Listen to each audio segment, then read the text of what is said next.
Yes. Hello, everyone. I hope you all are doing well. So, Yes. Vivek Kashyap, social media and brand lead. Let me introduce my co-host, Mr. Daniel Tayyip, who is a learning and development manager, and assistant manager, digital marketing, Mr. Usama Sumro. We also have with us TransData head of growth and journal manager, Mr. Aftab Khan. So I can see that our prestigious speakers have joined us from different time zone. We extended our gratitude to all of you for taking out time from your busiest schedule. So, people who have just joined, I want to tell you that we are in conversation with our panelists. So, let me introduce our four panelists. Yes, I can see that Dr. Saima has also joined us. So, first of all, Yvonne Potila. He is solution architect in IBM Watson. Moreover, his expertise in data science and IT architect. So, author and speaker, he is a member of IBM Tech Academy. So, his expertise in AI robotics. So, our second speaker is Eduardo, pardon me if I'm not pronouncing it right, Eduardo Galindo. He is the founder and CEO of EGB4 Technologies, tech entrepreneur, chairman and chairman of Texas European Chamber of Commerce, founded American Association of Robotics and Technology, initiated STEM programs. He is author and editor of 60 plus books, and he has done his master's in education. We have also our third speaker is Delphin. Delphin, we can see Delphin. Yes, I think he's, yeah, Delphin. Hi. So our third speaker is Delphin Lozano, is the founder and CEO of Quest Robotics, also an entrepreneur and running his tech education startup. Our last and fourth speaker is Dr. Saima Farhan, chairperson of Computer Science Department of Lahore College for Women University, ATC approved PhD supervisor and associate professor. Mr. Saima core interest area is machine learning, moreover artificial intelligence and image processing. So we will be hearing our productive, amazing professional experience they have had. Opening up our conversation, I would like to tell you our today's topic, which is applied AI trends in software development and healthcare. So starting off this conversation, as we all know that artificial intelligence is making inroads in different and all aspects of technology. So I'll open this discussion for all the speakers to share their general perspective about AI and its use in changing trends in this industry. So first of all, I would like to invite Yvonne to throw light on this topic. Yes, Yvonne. Very much. I actually prepared some slides. If you don't mind, I'm gonna share my slides with Yes, the sure, sure. audience. So okay, thank you. Here's my presentation. Hopefully you can see it. Give me a thumbs up. Yep, perfect. So again, my name is Ivan Portilla. I'm a technologist, an architect, an IPM, and today I speaking by myself. I have no representation of my company. My opinions are only mine and not of my employer. And I just want to give you a brief overview of where we are with artificial intelligence in software development. And I'm gonna focus mostly on the human interactions, something that we call natural language understanding, natural language processing. So the question right now is why artificial intelligence and why exactly right now? So we conducted a study recently, and we look at companies focus on technologies, and we noticed that before COVID, we had these six top technologies, and the number one was Internet of Things. But after COVID, everything went mobile. Everything had some artificial intelligence influence, and we noticed that all our customers changed the way to deliver services. And this is very important for medicine as well. There's a link there so you can get the study that I mentioned here. And what we saw is we noticed there was a lot of interactions with AI and robotics.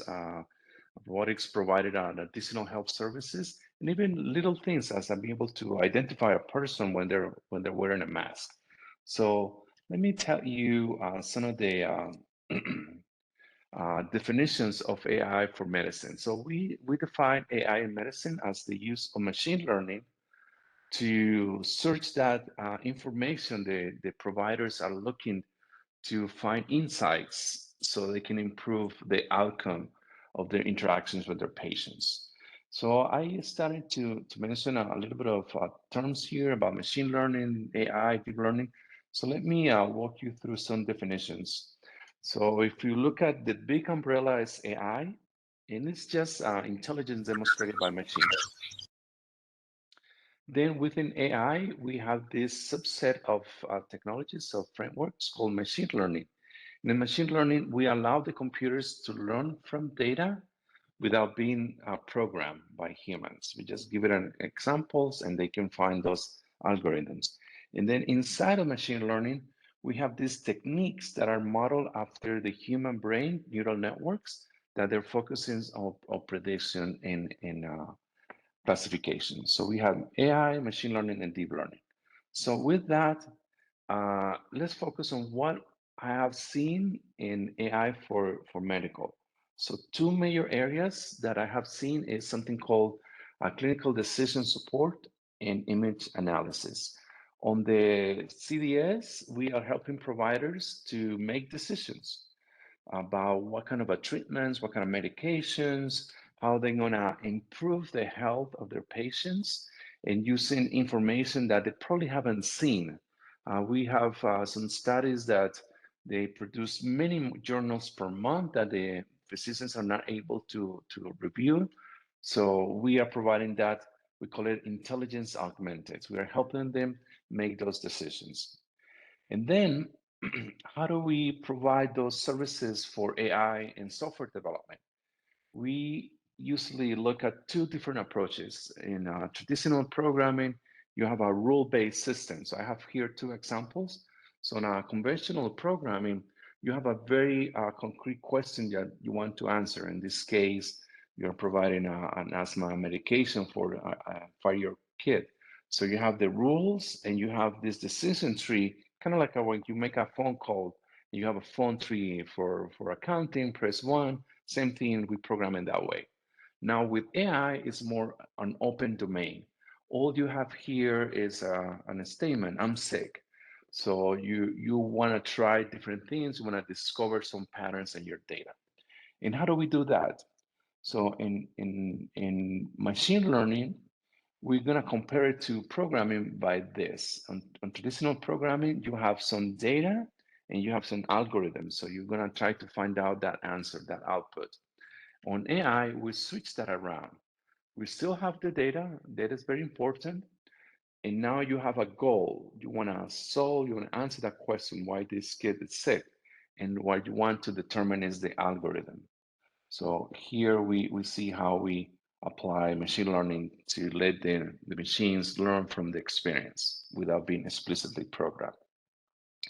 And the way that we do that in my employer is something that we call design thinking. There's a link there for you to check. And it's mostly centered about human interactions, how users use our technology. And we have a set of principles. We have what we call the loop, and we have some keys around design thinking. Important that the main goal of this design thinking is to get to a minimal viable product. So we use all these different practices on design thinking like empathic maps, prioritization, storyboards, agile programming to get into an MVP. And within design thinking, we have a sub-discipline called design thinking for artificial intelligence. So here you have a class that you can take online, you can earn a badge, you have a toolkit that you can download. And basically what it is you have an intent. You give the AI a goal, find about this, and you have data that you have either internal or in the world, and you let the machine do what it can do best, which is understand, reason, and learn. So all of this explained on that methodology, and I encourage you to take a look. And then let's focus on how our interactions with computers improving through natural language understanding, natural language processing. So here we have seen the use of virtual assistants and intelligent assistants through chatbots. For instance, we were working with a large provider in the US for vaccines, and we were handling the vaccine registration through a chatbot. So you can connect with any mean, any channel, your phone, your computer, your voice to this system, and you can schedule your vaccine appointment. Another use case that we saw was telemedicine. All doctors did telemedicine during COVID. And now when you're talking with the physician, he or she is looking at you, is transcribing what words you're using or you're describing your symptoms, is giving you recommendations of possible diagnose. And also in this example, we are also analyzing the tone, the sentiment of your conversation, because sometimes physicians don't have the time to develop that relationship with the patient. So we help them understand if the patient is feeling angry or frustrated in this case. Another example that I have here is something that we developed called micromedics, and this is CDS, and a tool to do intelligent searches. So we deployed this in several hospitals in Asia Pacific, and the adoption of the physicians was outstanding. They were doing more searches because they do a query in natural language. So they can enter a question like, I need to know the dose of particular medicine. They don't have to use keywords, and the user adoption skyrocketed. So they were using it 5 times, and the answer time reduced from 3 minutes on a traditional search to 1 minute using AI. So I was going to do some demos, but what I see we're heading to is something that we call semantic analysis. And then this example is a very simple paragraph here about some soccer game. And what we're trying to do here is ask intelligent questions about that text. So in this text, if you read it, I can ask questions like who won the game and why. And this is what we're trying to do, absorbing all these medical journals. We can now ask intelligent questions about the literature. So in this case, we find that was Alice that won the game, but the explanation is something that traditional systems don't have, which is be able to use context in the text and be able to explain the answer. So please take a look at that presentation. And then I have another demo. I will leave the URL there for later, and other demos from IBM Research. So that's my time, and I want to open it up for questions, or we'll continue. And I'll put the slides on the chat so you can download it and take a look. Okay. Who wants to go next? Julia, you are on mute, so if you can please unmute yourself and then you can talk.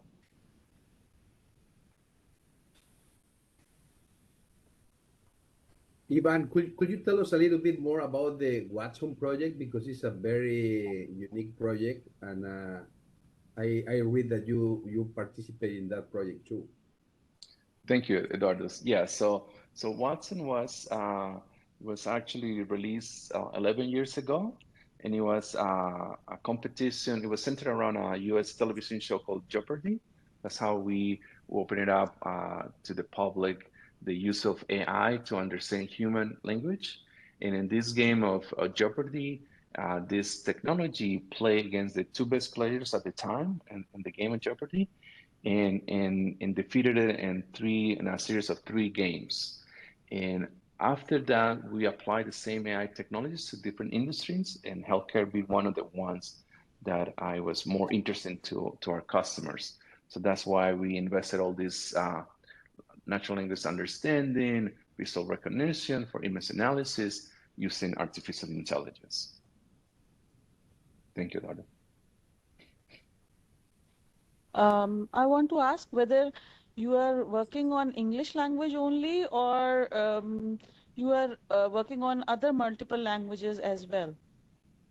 We started with English language, but we expanded very quickly. We use a lot of state-of-the-art models in deep learning, like BERT and GPT-3, to go to another language very quickly. So it will take us 6 months to a year to adopt a new language. Now that time has been reduced to 3 to 6 months. We're now supporting about 12 languages in some of our APIs. Good question. Thank you. So the team is currently in US based only, or uh, uh, other people are participating in the research as well as researchers? The IBM research team is worldwide.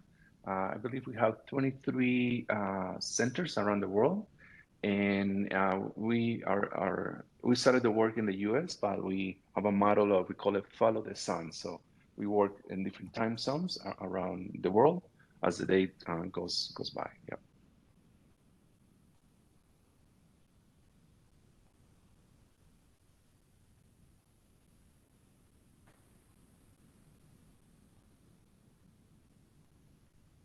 Good questions, Dr. Huma. Thank you very much for that.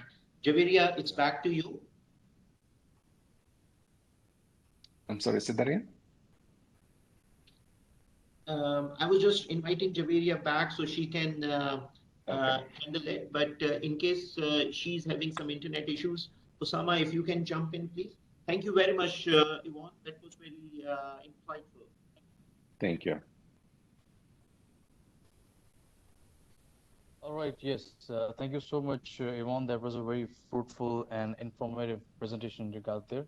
And we would surely would want to have that presentation with us to look into it, to have more information. And we will continue to have more seminars with you, more webinars, and we'll be sharing information together.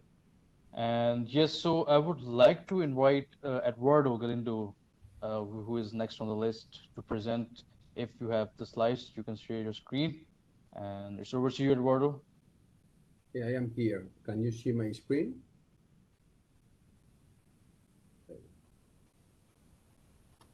All right. Yes, we can see your screen. You can go ahead, please. Okay, so Yes, absolutely. I will talk to you about the education 4.0 because now one of the biggest challenge that we have as a countries, as a communities, is to prepare the future of the children to be ready and has enough skills for the future. Because now with this pandemic season, we start to see that all the teachers around the world, some of them they do really good job, but some of them they did a really bad job. So we have to train more the teachers and prepare the future for our kids. Here in Texas, where Texas Workforce Commissioner is preparing a big project and helping and support projects for the science kindergarten, elementary, and middle school, because sometimes when we want to start to train the kids from high schools, it's too late. So most of the times, our kids, our children in most of the countries, when you ask them, what do you want to study in the future, they tell you a rock star, a sport guy, play a soccer player or basketball player, whatever. And they are really scared about the mathematics and physics. So several years ago, here in the United States, and several companies start to think about that big problem, and they come with the STEM standard. It's science, technology, engineering, and education. And the next 3 years in United States, most of the schools they has the goal to accomplish to be an STEM school. But in order to get that in that point, we have to prepare, we have to train the teachers. So, what are the areas that we have to involve the children since the beginning, from the beginning of the childhood? I am talking about elementary. We have several students around the world that they are coding with Python, for example, in elementary schools. They have to know how they can code, but as a game. They have to be the importance of the using the new technology, and because of most of the kids are digital. I mean, they already are using the digital. They have the digital skills. We have to be focused in these different areas. The Education 4.0 is they have to use the 3D printers, the augmented reality, the big data, the autonomous robots, the Internet of Things, the simulation. The cybersecurity now is a very important topic and subject because it's not just about the cybersecurity for the big companies of the government. We are talking about that the teachers, the parents, and the children, they know how to do. They need to learn how to protect themselves for the different attacks in the cloud now. And it's a very controversial topic also because before the pandemic, most of the parents and the school, they don't allow the computers in the school or the cell phones or the tablets. And after that, with COVID, they say, okay, you must to be 8 hours in front of the display of the computer to take your lesson. So everything is changing, and the kids and the children, they are ready to do that because they are really smart kids around the world. But the big issue are the teachers. So the one of the challenge is, as I told you, prepare the teachers and using the technology as a tool, no as a goal, because most of the teachers now, they should learn how to teach geography or history with drones or with robots, the languages, the different language of mathematics and physics. So the main idea of these programs is, in order to be prepared for the future, we have to prepare our children and mostly our teachers. So the learning experience is changing because before we have the teachers, they have the material course, and it's gonna be the teachers knows everything about the subject. But now we are experience a learning experience. The kids will use their emails, their books, their photo, audio, video, search engines, website discussions, and course materials. The way that you have to teach the classes are totally different. And I think that is and I repeat again, and it's one of my everyday talkings with the schools, with the people from the government and education, is that we have to prepare the teacher. And finally, we have a very good a sentence from Elon Musk. As you know, the last month they opened here a big facility in Austin, Texas. They start to manufacture the Tesla cars, and Elon Musk say that you shouldn't do things differently just because they are different. They need to be better. So most of the time when we start to have several tournaments around the world with the robotics and STEM with kids, and we have a big problem, the kids, they have the solution because they keep simple. As an adult, always we want to be to resolve the problem with different methods and too complicated. But sometimes, and most of the times, we say here that keep it simple and is the best way to do it. How we can do that? We have to empowering the communities. We have to go through the science. We have to do the technology research, and with meaningful projects. That is the points of my the work that we are doing here in the States and in mostly in Latin countries. We also start with in a program with thousands of kids in India right now, because as I told you, it's very important to train the teachers and prepare our kids, because our kids and our children is going to be the workforce for the future. And you can see most of the people that we are here, we now have a big problem because the big companies already hire the good engineers, the bad engineers, and they have a spot, they still having spots, and they are looking for more people.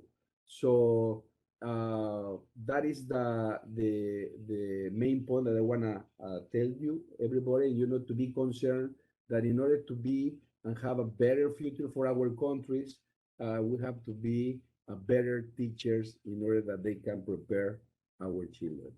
I don't know if you have some questions. Thank you, Mr. Galindo. Yes, open for questions. Anyone can ask. It's all about STEM education. Nobody? Yes, Daniel? No. Oh. Yes. Actually, thank you for participating. I want to ask about this. You mentioned teaching the teachers. What programs can we offer to people working corporate environments and offices? Because as you know, in offices, the culture has also changed post-COVID, and people have been working remotely. So uh, there are some programs that we can offer which train them to participate remotely. So what can we do about them? Yeah, here in the state is a big program called Full Stack. The Full Stack means that you can prepare anybody that has for example, if they are not expert for the technology and programming and coding, and they can take a course with 6 months. Actually, it's a big company here in the States that calls Inventive, and they have a program with the government in order to train all the employees, all the actually the veterans, for example, here in the States, that they retire for the army, and they have to know another tools, another ways to be training. So that programs, and you can reach about it, is the full stack programs that can train all the employees and all the people that they are in different fields in order to be prepared with the future and knowing the new tools. Thank you, everyone. Yes. Thank you, Daniel. Yeah, I had a question. Yes. Any lessons learned from before and after COVID for the adoption of these education programs that you noticed? Yeah, I mean, before us was all the teachers with the schools from K to 12. They were very accepting about using the technology, using the coding, the robots. They see as a fancy thing, most of them, because in the teachers you have two different kind of teachers. The teacher that they have years of teaching, but they don't have the skills for the technology, and the new teacher that they have the skills to the technology, but they don't have enough experience to teach. So that thing changes, and before was an optional for the teachers, but now it's a must. They must to learn how to use the technology to teach, because as you say, all the different ways to see the education change it. You know, before you don't want to allow your kids, your children, to be too much in front of the screen, and now it's a must. It's like us, you know, we prefer to be in this kind of conference physically in the place, but now everybody used to do it through Zoom or through Webex. So that is the way that is changing a lot, and I think that force all the schools and education to change faster, and it's a good thing. I think it's a good thing for the future. Thank you. Anyone else?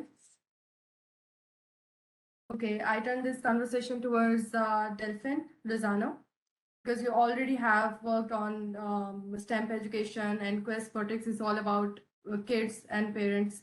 So yes, over to you. Yeah, thank you for allowing me to speak today. First of all, thank you, Ivan and Eduardo, for explaining a little bit about STEM education and artificial intelligence, what's going on with technology around the world. I'll talk about a little bit of my experience working for MedTech, and then also in the transition for education on STEM. The company that I worked for in the past was Medtronic. what I have noticed is that a lot of the new technologies that they have been releasing in the recent years are incorporated artificial intelligence, robotics. It's more involved. So what I'm seeing is the trend for incorporating high tech into the med tech. All right. Some of the trends that we're seeing is that a lot of these technologies are being incorporated at the early prevention stage. When that was in the past, they always were taking care of at the present when they found out the problem with the patient, whether they had a cancer or they had any kind of disease. But nowadays, what we're seeing on the medtech is that they're moving towards the prevention side more than the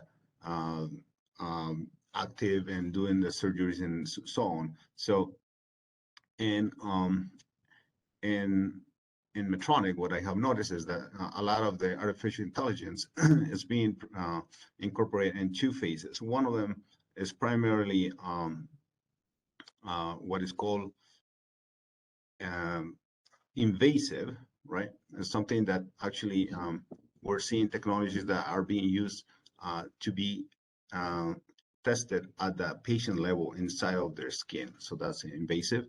So some robotics technologies, they're being used to pre-scan what is inside of the body, what kind of cells are developing that are not normal and abnormal. And so that is being studied and is being collected in the database, and then being studied much further to diagnostic, to diagnose what's going on with the body, what's going on with the patient.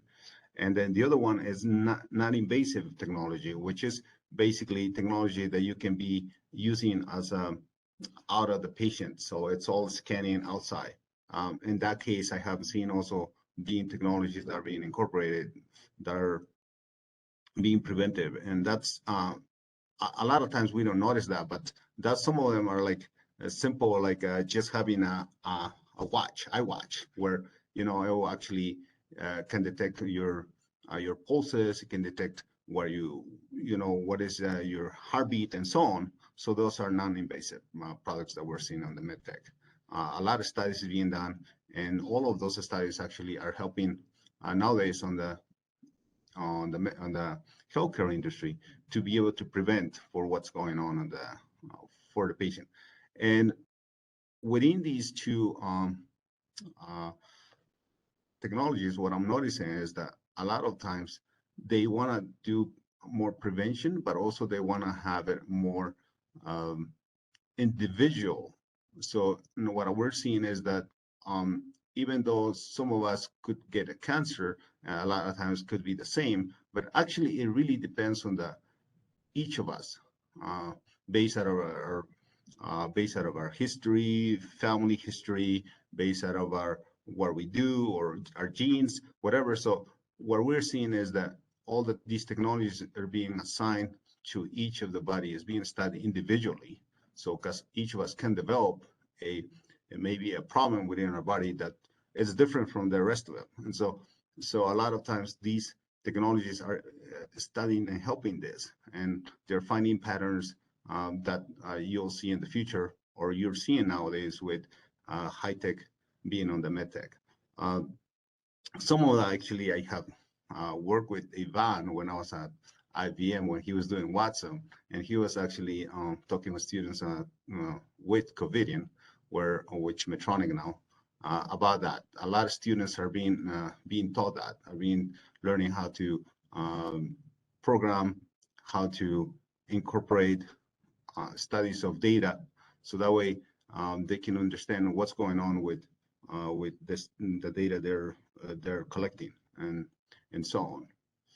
Now, from the training, from the education, what we're seeing is that a lot of technologies are being incorporated not only on programming or math, which has been kind of become more general, but also we're seeing about more autonomous learning, more software driven by collecting data on artificial intelligence and so on. So good example, for example, it's like the students that we have seen here on on an area with the students taking classes for artificial intelligence, the program that Watson, that Ivan was, and I believe he's still running through that. And we have the school districts around here where they are learning, high school students, middle school students, where they are actually, they're having fun and they're learning these technologies without realizing, and they are applying it within their ecosystem. Right now, we have competitions. We have students and teachers being involved, how to incorporate these technologies and finding solutions for problems that are local. I have been noticing, for example, back in Peru, that's where I'm from, we had a problem with ecosystem where the frogs were not developing as they used to be. And so what they have done is they actually study why is happening that. Is that climate change or is not? But they were using technology to do that, to collect data and to be able to study what's going on with the ecosystem and so on.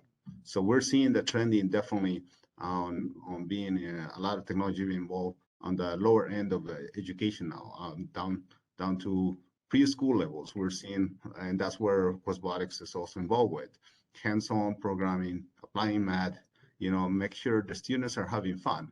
And then even though we have seen adults that they haven't been involved with technology in the past, we're seeing adults also being involved, and we have seen parents that are learning with their kids to be able to learn all these programs and all these tools that we're seeing nowadays more accessible. Okay, Delphin, you talked about AI use in healthcare, in diagnosis of patient diagnosis. So my question is from you that what will happen when the machine is wrong? Because I mean, who should be held responsible? Because there will be always a risk of wrong diagnosis and end up with patients not surviving their illness. So who would be the responsible, the medical team, algorithm designers, or machine itself? So Delphin, yeah. Yeah, so when we talk about technology, sometimes we refer that as being, it's being developed and it's being studied, and the human behind that is actually who's developing that. So just relying on the technology itself, it's wrong, but it allows us to improve what 1,000 eyes cannot see.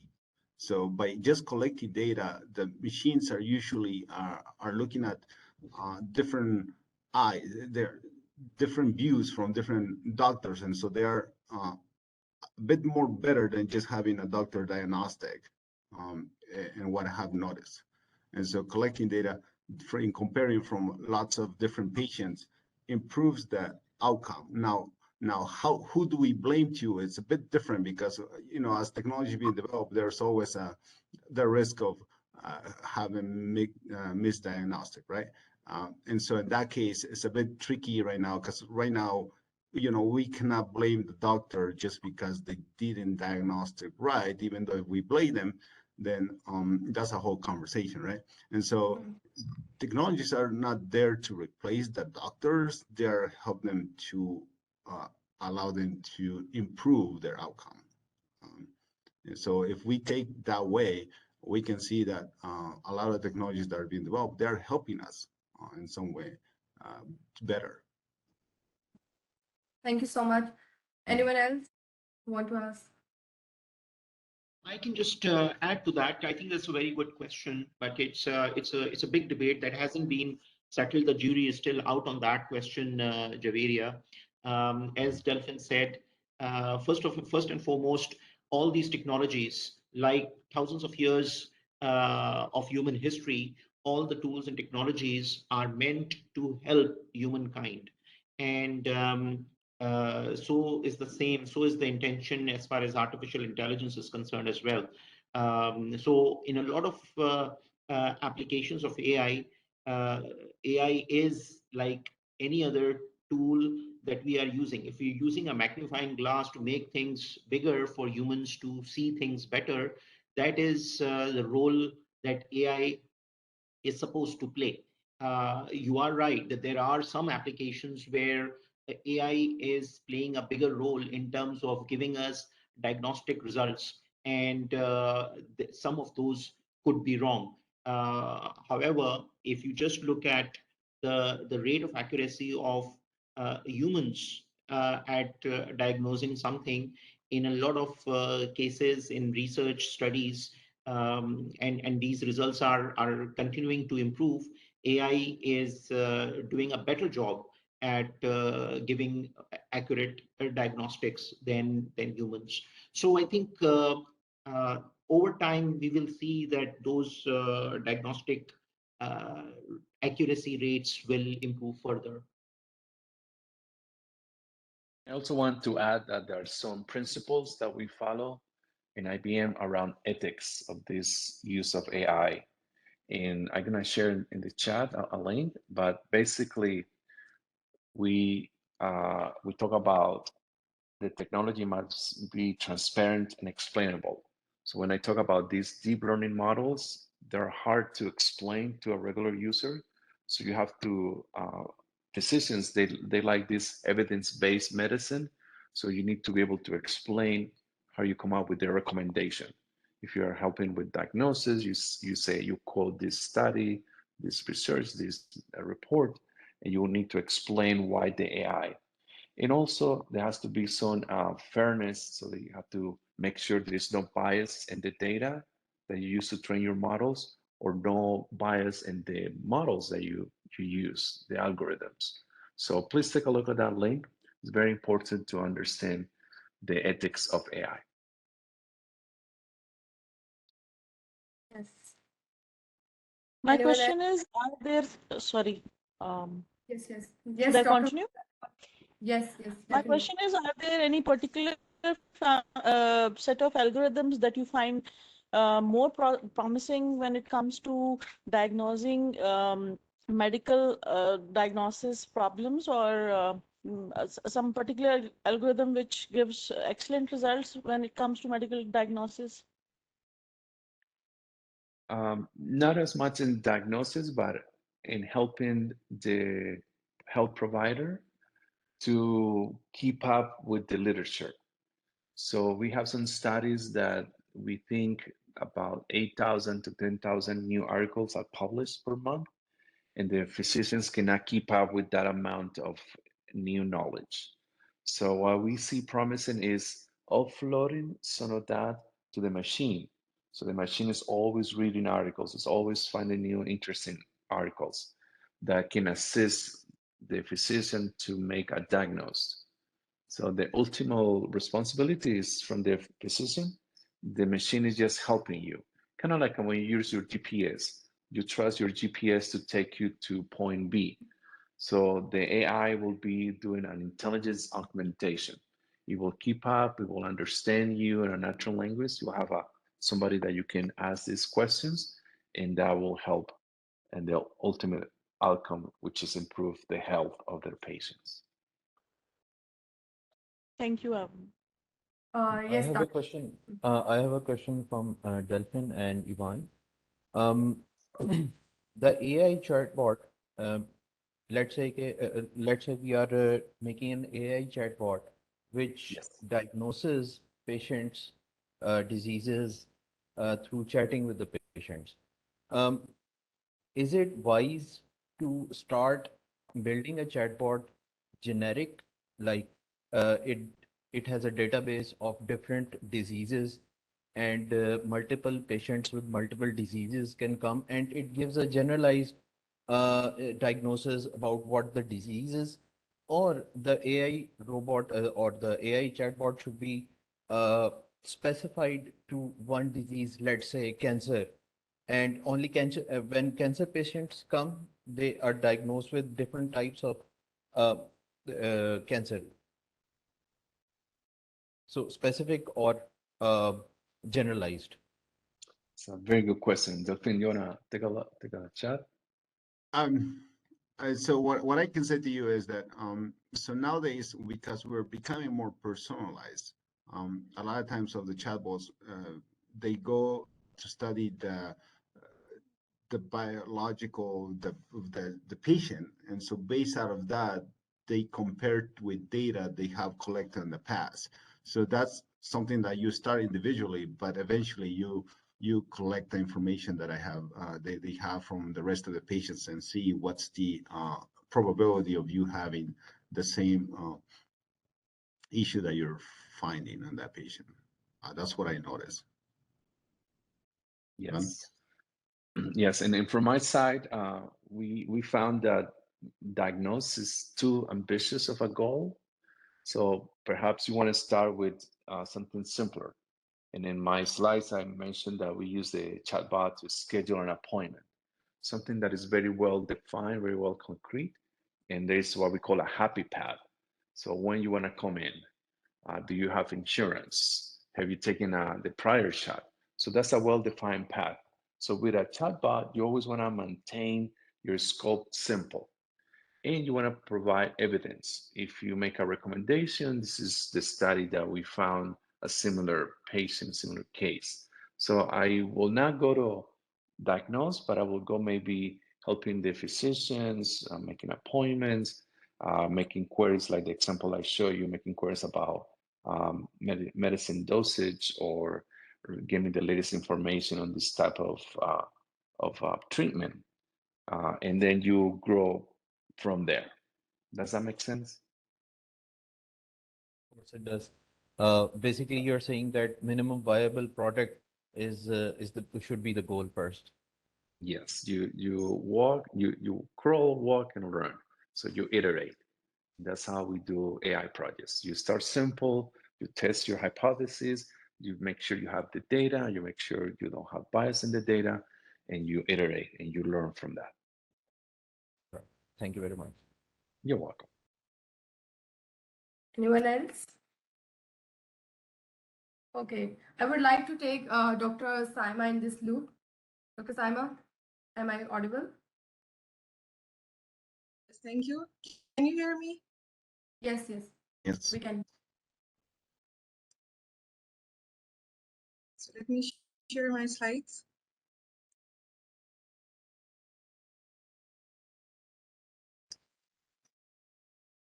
Is it visible to all of you? Yes.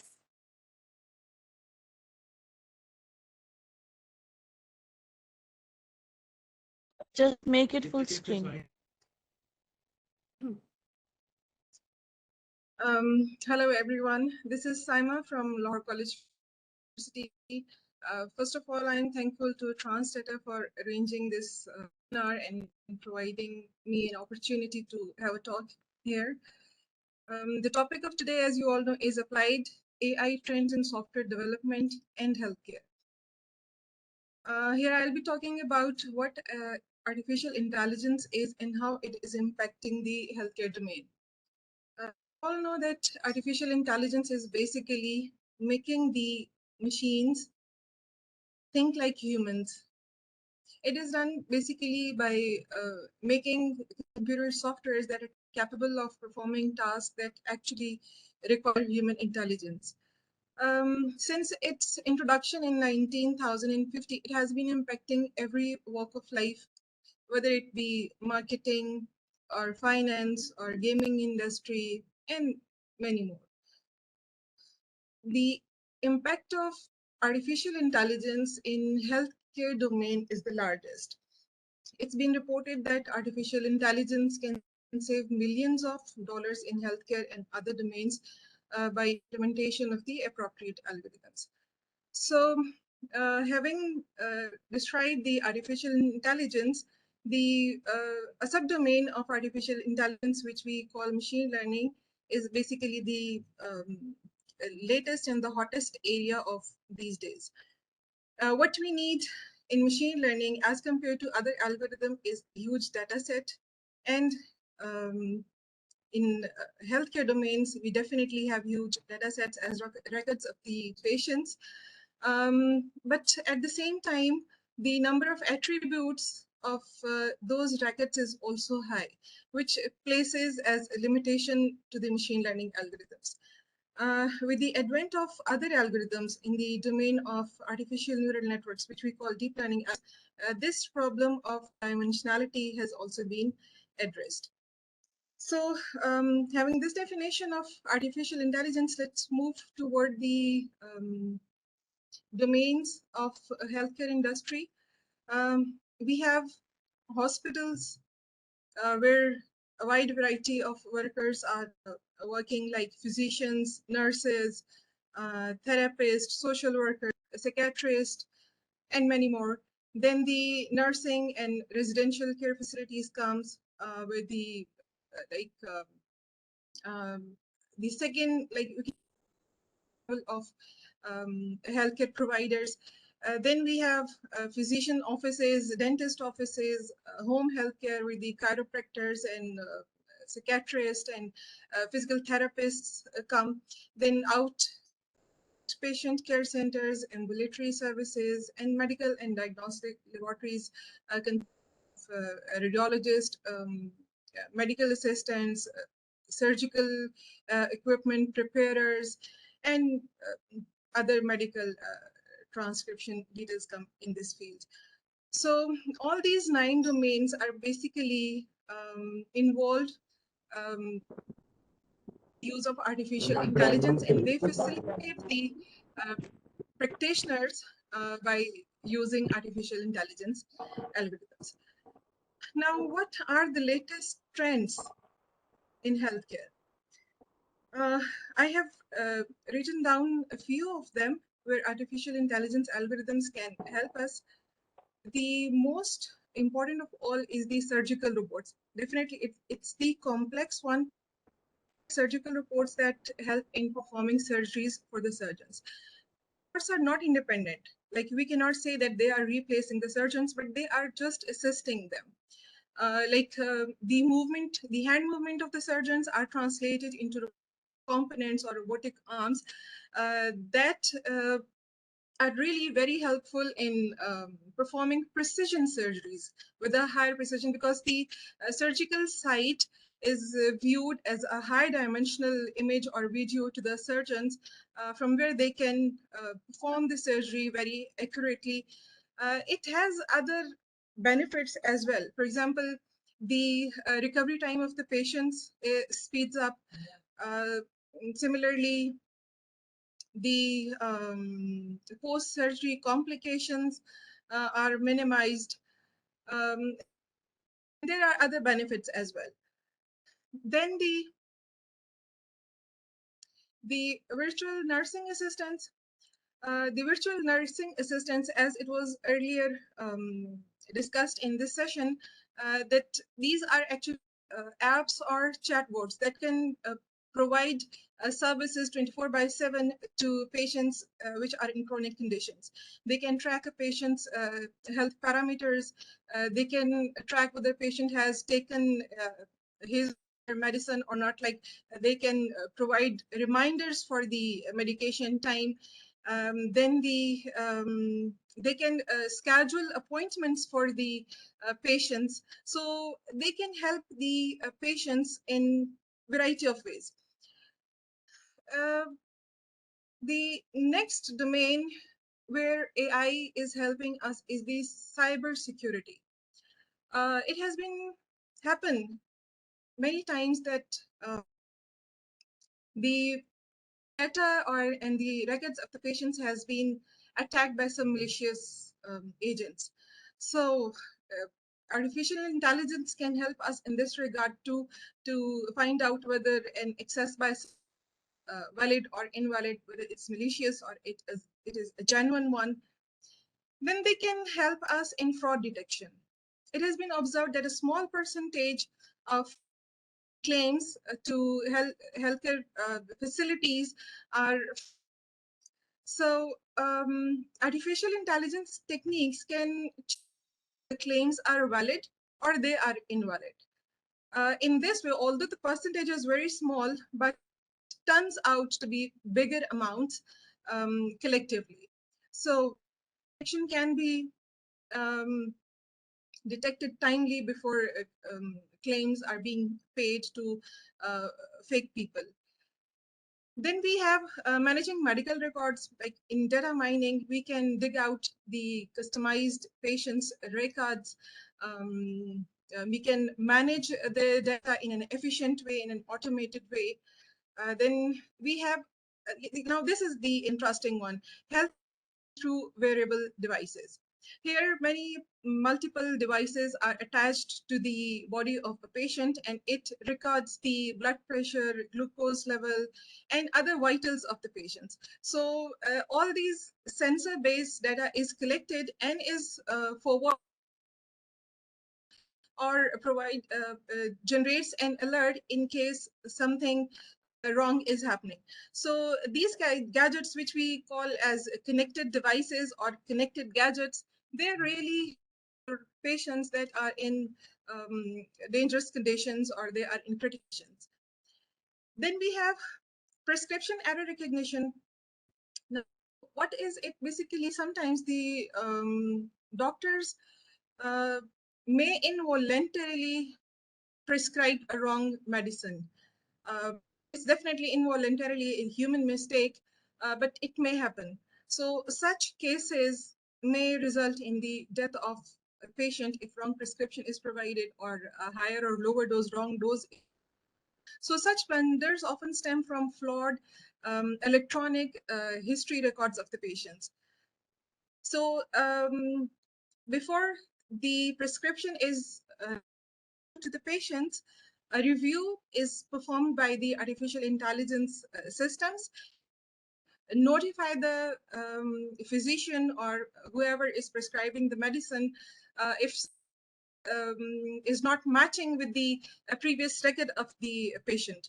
So it may help physicians or the prescription doctors to help avoid such type of mistakes. The next is the clinical trial participation. So what is it? Basically, we know that records of the patients are stored in databases in hospitals.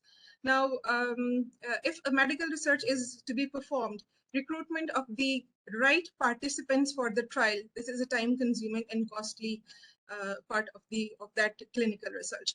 So with AI, however, the analyst potential clinical trial members in hours, if not in minutes. Amounts of data, including those from EHRs and smart variables. So in this way, the specific patients for a specific trial can be identified in a very short period of time if they were to be done manually. Then the initial diagnosis, or what we call preliminary diagnosis, artificial intelligence algorithm can diagnose patients the way doctors do. To do that, AI feeds on the data about past diagnosis and learns to make its own symptomatic decision. Then the algorithm takes symptoms data and analyze it against research mistakes and whichever is available to the side effects and diseases with the same symptoms to provide preliminary diagnosis. So this can also reduce the burden on the doctors. Then the last one is medical diagnosis through imaging. So as my field is also image processing and machine learning, and I'm an academician, so this is the most favorite part of my domain. Here, what we do is that a number of medical scans are available, for example, MRIs, CT scans, SPECT scans, and PET scans. They not only help us in diagnosis of what is wrong in the scan, they can also help in prognosis, like for example in cancer patients.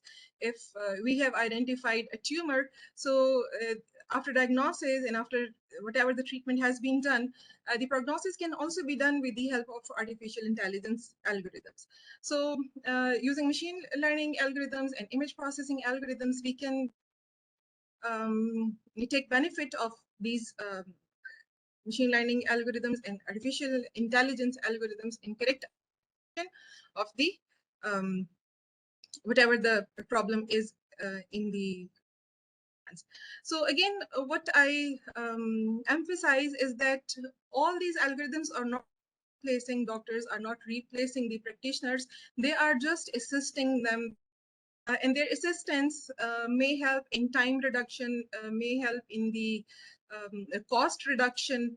and may help in timely diagnosis of the diseases of the patients. So as I said that it's my of interest, so I would like to discuss a case study which I have done a few years back. It was for Alzheimer's disease. We know that Alzheimer's disease is disease where the cognition of the patient declines with the passage of time. At the time when the clinical system symptoms appear and someone notices that the patient is not okay, actual damage has been. So the imaging techniques of they can help us identify those changes, those structural and functional changes in the brain years before the actual damage has been done. So I took MRI scans of the brain. After removing the non-brain portions from the brain, we did segmentation where the brain component was divided into three parts: the cerebrospinal fluid, the gray matter, and white matter. Actually, in Alzheimer's disease, the gray matter reduces in size, and there occurs some other structural reductions too in other components of the brain. So I chose hippocampus because that is badly affected by this disease because of the accumulation of some type of proteins in the nerve cells in the brain. So after segmentation, the area of these three type of matters along with the size of the hippocampus was calculated, and that size was forwarded to algorithm. The machine learning algorithm basically calculated the overall size of the gray matter, the size of the hippocampus, and decided whether the patient has some structural changes that are more than the average, more than the people that are going through average normal aging.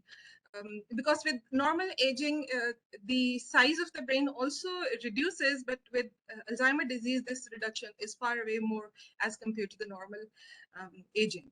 So this was an interesting work that we did, and we found some promising results.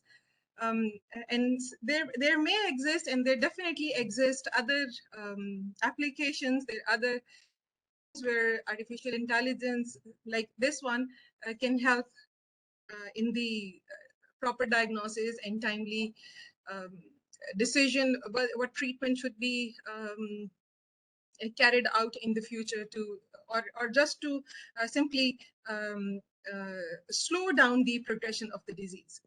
So it's all from my side. Thank you, Dr. Simon. Thank you for explaining latest AI trends in detail. So I would like to, anyone can ask question. It's open.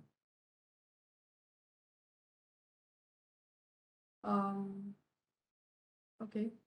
Yes. I have a question. So, Dr. Saima, as you have told us that you have been a physician also. I'm in teaching. All right. So my question is that the patients, most of the time, they cannot express their true reason for why they are visiting the doctor. They cannot, they are not capable of involuntary. They are not involuntarily capable of telling what the real problem is with their body. So is there anything that AI can do to improve that, to for the doctor to make things easier to diagnose the patient, to see what the problem area is? Well, there are two types of problems that a patient can go through. For example, one are physiological and other are psychological.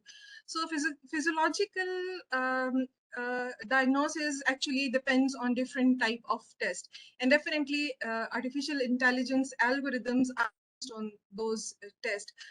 For other type of behavioral changes or psychological changes, definitely artificial intelligence.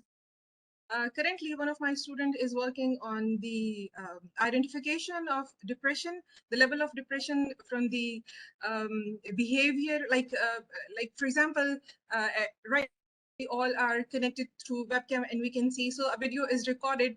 The video can be recorded for the patient, and the patient behavior can be monitored. If there is some changes happen in the behavior of the patient, or either the videos or with the help of the voice of the patient. So artificial intelligence algorithm can do this, but all these are definitely preliminary diagnosis. Eventually, we have to consult a doctor for these problems. Right. Thank you very much. Okay, I would like to say, Mr. Aftab Khan. Yes. I think we'll wrap up now. So I just want to thank all the speakers and all the participants. Starting with Yuan, he told us about some of the science behind AI and what's happening, some of the cutting edge work that's happening at IBM, and kudos to him and his team. They're doing quite some fascinating work there. Same goes for Eduardo, who for STEM education, that's a big service to society, where he and his team are helping prepare the children for the future. Delphin is also partnering in that cause, and with his previous work at Medtronics and at Robotics, he told us about how robots are involved in healthcare.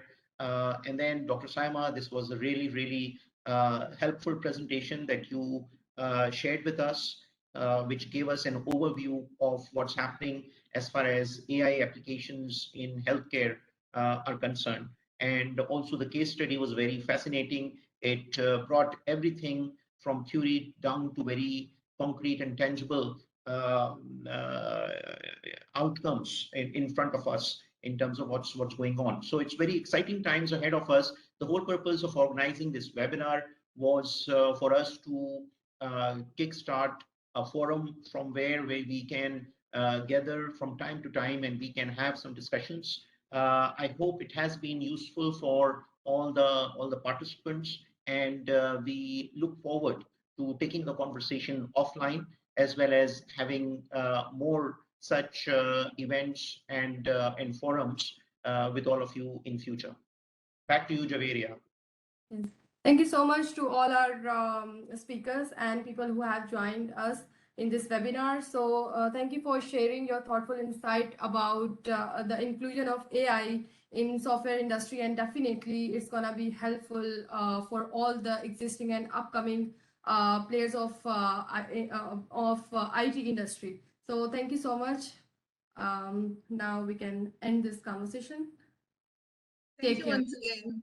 Okay, Yes. bye. Everyone. Allah Hafiz. Take care. Thank you, everybody. That was very informational. Thank you I so appreciate much. it.